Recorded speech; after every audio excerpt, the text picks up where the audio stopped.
Para sedherek ingkang kinasih, wilujeng enjang lan shalom. Derek pitepangan kula pun sebagyo saking GKJ Anugerah Dawung Klasis Semarang Barat. Keparenga ngaturaken waosan renungan Sabtu Winedar dinten Kamis 1 Mei 2020 kanthi jejer dingah krana luar saking karibekan. Sumangga kawiwitan kanthi panjenengan. Gusti Yesus kawula sami badhe nampeni renungan Sabtu Paduka nyuwun panuntun lan pepajaring Sang Roh Suci. Amin. Dingah krana luar saking karibekan. Ayat mas kapendhet saking Jabur bab 3 ayat 12. Kawula ingkang sesambat paduka santuni dados tiyang ingkang jejugitan.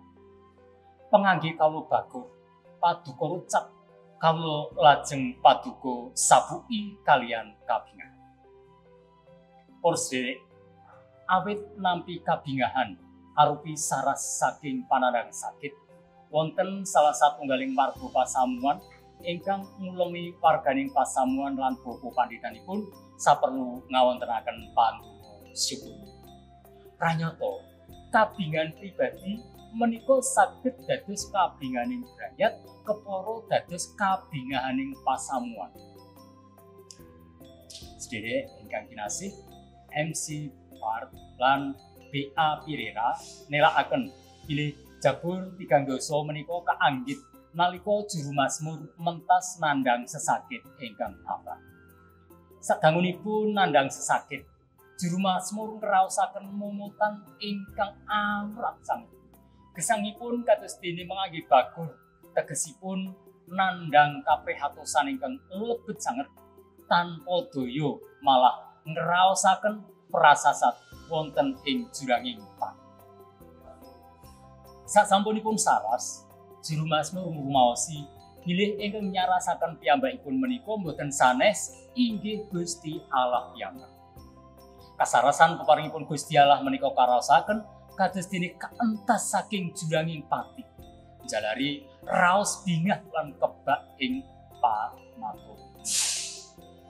Swasana bingahing manah kagambaraken ngantos saged jejugitan lan sesabuk kabingahan.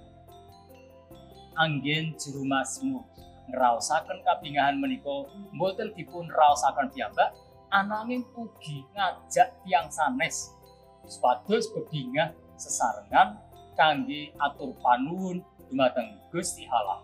Kados ingkang kacetha wonten ing ayat 13 ingkang nilakaken lan sampun ngantos kendel kinaon.